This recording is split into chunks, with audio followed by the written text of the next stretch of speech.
Ninguém Crestfield pensou muito no acordo. Uma mulher de 32 anos, solteira, com uma casa modesta e uma reserva de lenha cada vez menor, concordando se casar com homem cujo nome completo a maioria das pessoas nunca se do ao trabalho de aprender. Fazia sentido prático, diziam eles, tomando café e conversando sobre cercas. O inverno chegava com força naquele ano, e Marabella Glover estava sozinha de jeito que a fronteira não perdova por muito tempo.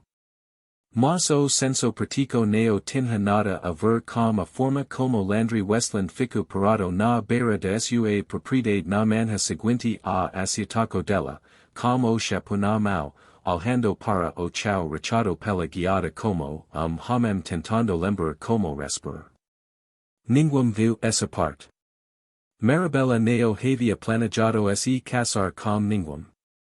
Ela tinha chegado perto uma vez, quase uma década atrás, com homem chamado Porter que falava bem e partia melhor. Depois disso, ela havia decidido que sua cozinha, seu horto de legumes e a companhia silenciosa dos seus próprios pensamentos eram suficientes. Ela mantinha modesto negócio de costura no seu quarto de frente. Vivia na sua. Era, por todas as aparências externas, uma mulher satisfeita. Mas o inverno de 1883 chegou sem misericórdia. O riacho congela outubro. Dois dos seus clientes mais antigos mudaram-se para o leste para viver com a família. A pilha de lenha atrás de sua casa encolhia semana após semana, e a corrente de ar que se infiltrava por baixo da porta de frente à noite havia começado a parecer menos incômodo e mais aviso. Foi sua vizinha Ruth Finch quem primeiro menciona o nome de Landry Westland. Ele tem perguntado, disse Ruth, sem exatamente olhar para ela. Com descrequeo, sobre se você tinha alguém cuidando dos reparos do seu telhado. Marabella tinha ficado olhando por momento. Neo conhico o homem. Ruth dobrou as mãos daquela maneira cuidadosa que ela tinha. Ele te conhece. Essa foi a primeira coisa que a perturbou. Ela havia vivido Crestfield a vida toda. Conhecia o rosto de quase todo homem que trabalhava ou comercializava dentro de raio de 10 milhas de cidade. Landry Westland não era desconhecido para ela. Ela o havia visto no comerciante de grãos, nos degraus de igreja nos domingos, passando pela cidade a cavalo com aquela quietude desapressada que significava que homem estava paz ou havia simplesmente parado de esperar qualquer coisa do mundo ao redor. Mas conhecer rosto e conhecer homem eram duas coisas completamente diferentes. Ela concordou encontrá-lo na cozinha de Ruth, o que parecia mais seguro do que sua própria casa e mais digno do que o meio da rua. Ele entrou sem teatro, tirou o chapéu e sentou-se diante dela com a quietude cuidadosa de alguém que havia ensaiado ser calmo. Neo era homem de aparência desagradável, esquio, catido pelo tempo, com olhos escuros que se fixavam no rosto dela e ali ficavam sem desviar. Tinha talvez 40 anos, talvez ou dois além disso. Neo havia anos nos dedos, e nem suavidade na postura que sugeris que ele já havia sido o tipo de homem que enquia comodo de ruído. Ele diz, Neo vou finger que isso é algo que Neo é. Ela diz, ainda bem. Você precisa de ajuda prática. Eu tenho uma casa sólida, dois cavalos e lenha cortada suficiente para passar 3 invernos. Neo está buscando nada além de acordo justo entre dois adultos que preferem não estar sozinhos quando o frio chega. Marabella havia ouvido cada palavra. Também havia observado as mãos dele, dobradas sobre a mesa à sua frente, perfeitamente, sobrenaturalmente imóveis. As maus de homem trabalhando muito para neo mostrar algo. Ela diz que iria pensa. Pensou por 4 dias e enteo diz sim. O casamento foi pequeno. Ruth serviu de testemunha. Pregador itinerante que cairava levemente a fumo de cachimbo lu as palavras, e Marabella ficou de pmseu melhor vestido la azul escura, gola passada e disse o que era necessário como uma voz clara e uniforme. Landry disse sua parte alhando diretamente para o rosto dela. Neo para o pregador, neo para o chau para ela, como uma expresso que ela neo conseguia namir. Algo entre alivio e uma tristeza que ela neo entendia. E ela arquivou isso no fundo de mente, do jeito que uma mulher arquiva algo que sabe que precisará revisitar mais tarde. E eles caminharam de volta para a casa dele, agora a casa dela, na luz rala de tarde, como respirqueo formando pequenas nuvens. E ele mostrou onde tudo estava como a eficiência de homem que havia pensado cuidadosamente como fez la sentir-se casa sem ultrapassar limites. E ele havia limpado uma prateleira no quarto de frente para os seus materiais de costura antes de ela chegar. Ela ficou alhando para ela por momento mais longo do que o necessário. Você neo sabia que eu costurava, disse ela. E ele já se movia dirico ao lareira, de costas para ela. Ruth menciona. Era uma resposta razoável. O tipo de resposta que homem praticou da uma pergunta prática. E ainda assim, havia algo na uniformidade dela, na velocidade dela, na maneira como ele neo se vai quando a diz, que ficou com ela durante o jantar, na quietude de primeira noite, e muito depois de o fogo ter-se reduzido a brasa. Ruth neo havia falado com Landry Westland mais do que 2 vezes msua memoria. Enteo como ela havia mencionado. A primeira semana passou de maneira como a maioria das coisas desconhecidas passa, com cuidado. Marabella aprende os ritmos de casa de maneira como se aprende uma estrada nova, devagar e com atenção. Landry levantava antes do amanhecer, ia para o celeiro, para a pilha de lenha ou para a cerca antes de ela descer, e voltava para as refiacos com a pontualidade de homem que respeitava o esforço alheio sem precisar ser pedido. Comia o que ela cozinhava sem reclamação ou elogios excessivos. Lavava seu próprio prato. Neo ficava parado voz de porta nem enquia silencios com palavras desnecessárias. Era, por qualquer medida, acordo razoável. E ainda assim havia pequenas coisas que neo se encaixavam na forma de homem que mal a conhecia. A prateleira para a costura havia sido a primeira. Depois ela nota que a janela do quarto de frente dava para o leste, e a cortina nela era mais fina do que as demais, fina o suficiente para deixar a luz de manhã entrar no ângulo exato que tornava o trabalho como golha mais fácil para os olhos. Ela disse a si mesma que era coincidência. Cortinas velhas se desgastam de formas diferentes. Neo significava nada. Enteo encontro a lata de camomila na prateleira de cozinha. Ela neo bebia café. Nunca havia bebido.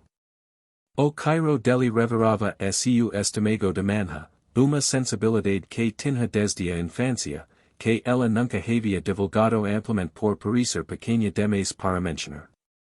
Ela simplesmente sempre havia recusado quando oferecido, quietamente, sem explicação. Neo havia café na cozinha de Landry Westland, apenas a camomila uma lata limpa colocada exatamente na altura que sua mal alcançava naturalmente quando abriu o armário na primeira manhã. Ela ficou ali com a lata na mão e disse a si mesma que Ruth havia contado a ele. Ruth sabia tudo sobre todos. Era o dom particular e a maldecao ocasional de Ruth. Essa era a expliqueo, e era boa o sufficient. E ela colocou a lata de volta e fez seu chá e sentou-se à mesa e neo olhou para a janela voltada para o leste. Landry neo era homem falante, mas também neo era homem fechado.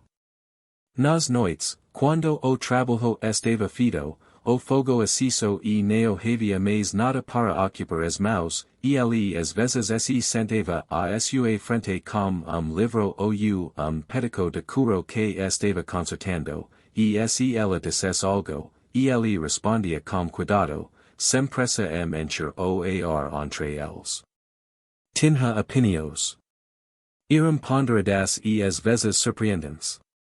Havia lido mais do que ela esperava. E ouvia de uma forma que a maioria das pessoas não ouvia, não esperando sua vez de falar, mas realmente vindo. O tipo que fazia você sentir o peso das suas próprias palavras. Ela se pegou dizendo mais do que pretendia em várias ocasiões. Numa noite contua ele sobre Porter, o que não havia planejado, e isso a surpreendeu consideravelmente depois. Não a história completa, apenas o contorno dela. De forma como se descreve uma cicatriz para alguém que a notou. Homem que partiu. Uma lição aprendida. Landry havia alhado para o fogo por momento antes de falar. Alguns homens, disse ele, não sabem o que estão dizendo para trás et ser tarde demais para voltar. Era uma coisa quieta de se dizer. Ela poderia tê-la tomado como uma observação geral, exceto que, quando a disse, ele se virou e olhou diretamente para ela, apenas brevemente, e havia algo naquele olhar que não pertencia a uma observação geral de modo algum. Ela mudou de assunto. E ele a seguiu.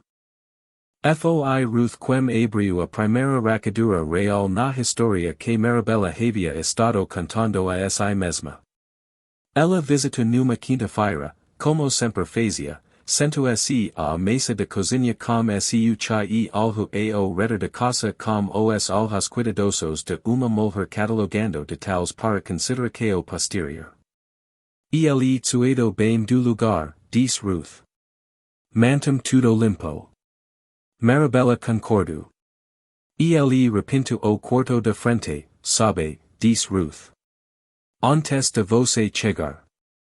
Diz que a celular antiga era muito escura. Ruth envolveu a zícara com ambas as mãos. A que era uma coisa interessante para homem se preocupar. Marabella olhou para as paredes. Eram de branco creme suave e quente, e ela as havia notado no primeiro dia, pensando que faziam o quarto parecer maior, mas como lar do que o abrigo de homem de trabalho. Quando ele repintou, perguntou ela. Disse Ruth, com aquela casualidade particular de uma mulher que sabe exatamente o que está fazendo.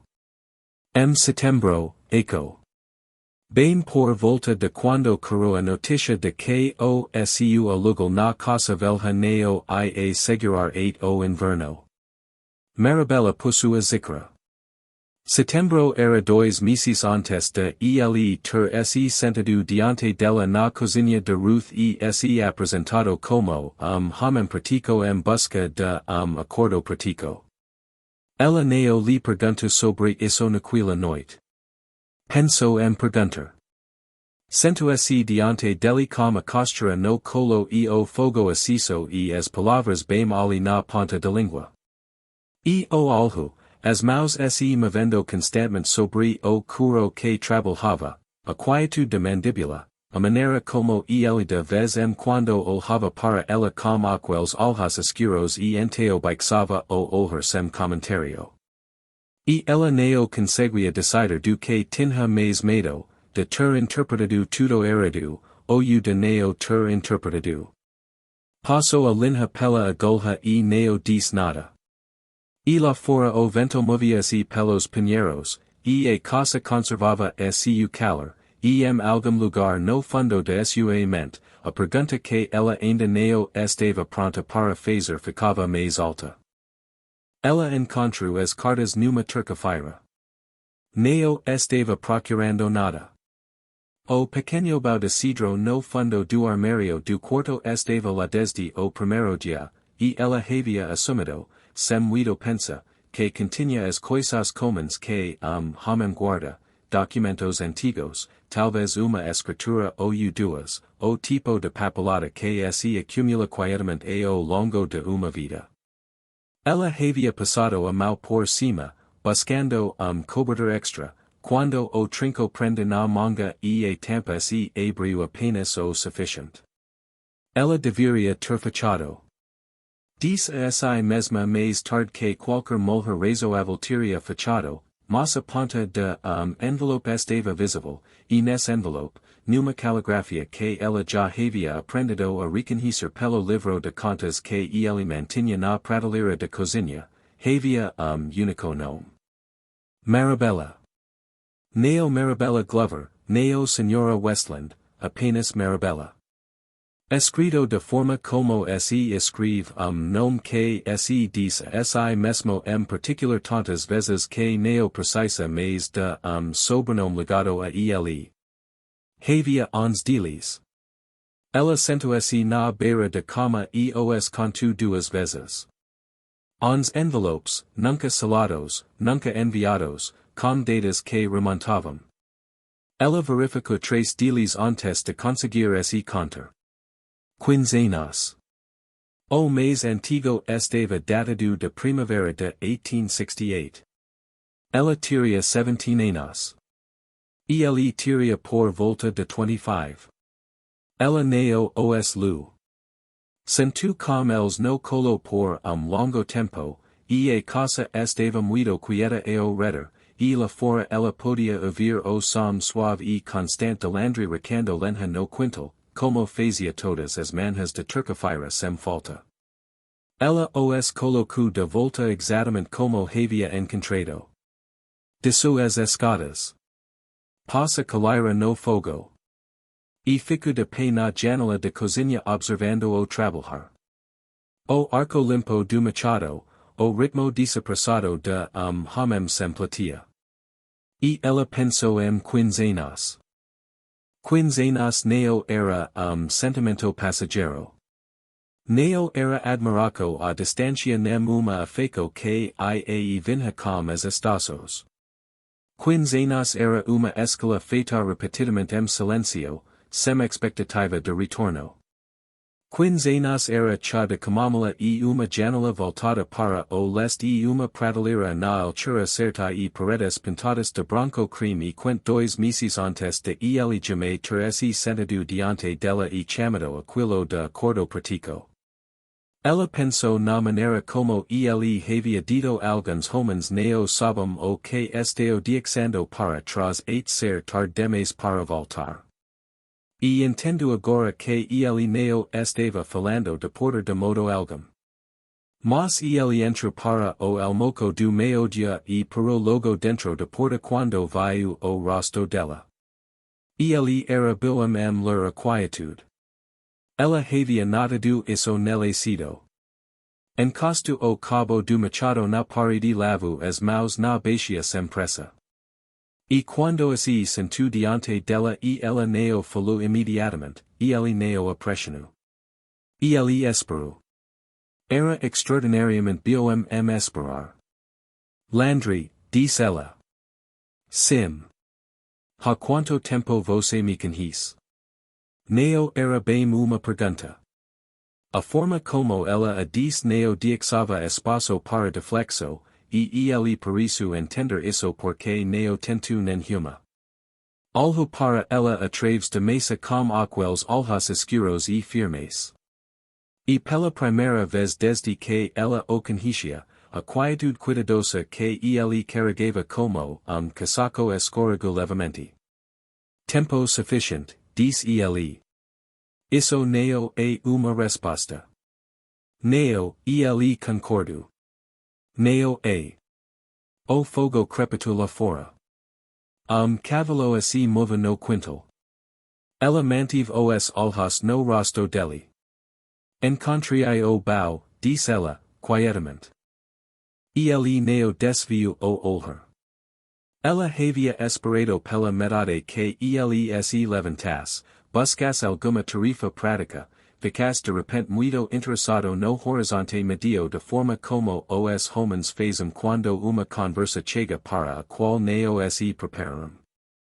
Em vez disso, fico exatamente onde estava e absorviu o que ela havia dito como expresso de homem que carrega algo passado há tanto tempo que o momento em que alguém finalmente o ve quais mais do que ele sabe como suportar. Neo es li, diz ela. Algo passou pelo rosto dele. Eu sei. Como você sabe? Porque se tivesse, diz ele devagar, você me faria perguntas diferentes. A verdade completa veio à tona de forma como as coisas profundas geralmente vêm, neo de uma vez, mas empedicos ao longo do restante daquela tarde e da noite, com longos silencios entremeados que nenem dos dois apresso. Ele havia chegado a Crestfield na primavera em que ela completou 17 anos, contratado no rancho Dobbs na borda da cidade. Ele havia visto na mercearia numa manhã de sábado, discutindo alegremente com o comerciante sobre o preço do fio para casas de botão, e havia algo naquilo, a especificidade, a forma como ela sabia exatamente o que algo valia e o dizia sem pedir desculpas, que havia ficado com ele. Ele neo havia se aproximado. Era homem de trabalho sem perspectivas, e ela era uma Glover, e a distância entre esses dois fatos havia parecido, aos 25 anos, uma geografia permanente. Enteo ele havia observado de distância respeitosa que a decência exigia. Havia visto ela quais se casar com Porter. Havia passado tudo aquilo outono em estado que neo conseguia nomear e neo teria admitido a ninguém. Quando Porter partiu, ele havia sentido algo de que neo se orgulhava. Alivio. Imediato e agudo. E a vergonha de quel alivio o havia mantido em silencio por mais ano. Depois disso, o habito do silencio havia se tornado a sua própria espécie de prazer.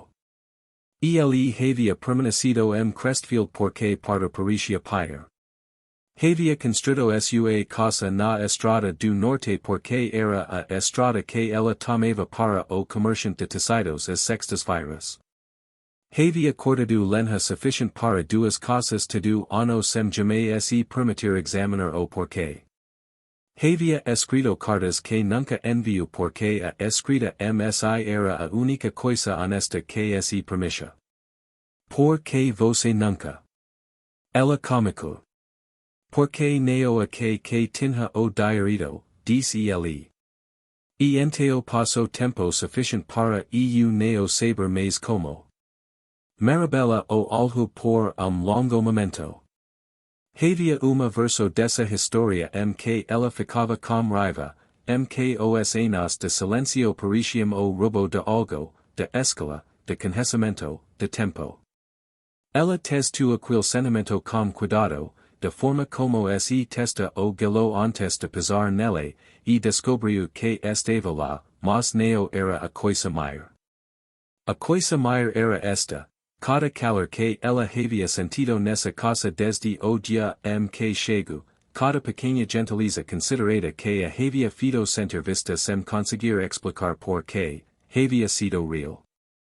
Neo performance, neo estratégia, apenas homem que a havia amado quietamente por 15 anos, e quando a chance de finalmente estar perto dela havia chegado, havia pintado as paredes de uma suor de que ela gastaria e colocado comamela na prateleira e dito com uma voz perfeitamente uniforme que era apenas acordo prático. Você pediria simplesmente me contado, disse ela. E eu sei. Teria sido aterrorizante, ela acrescentou. Sim, mas você pediria ter contado. Elia alhu calm aquels alhas escuros e cuidadosos. Você teria acreditado em mim? Ela considera isso honestamente. Desde nas vivendo com cuidado. Noivado rompido, uma cosa que havia escolhido em vez de incerteza. Ela pensou quem havia sido mesmo ano atrás, mesmo 6 meses atrás, o que o lunge havia mantido o mundo à distância e chamado isso de contentamento. Provavelmente não, ela admitiu. Algo mudo entre eles enteo, neo dramaticamente, neo de forma como acontece nas histórias que tudo irrompte uma vez. Era mais quieto do que isso. Uma longa respiração solta. Uma postura modificada.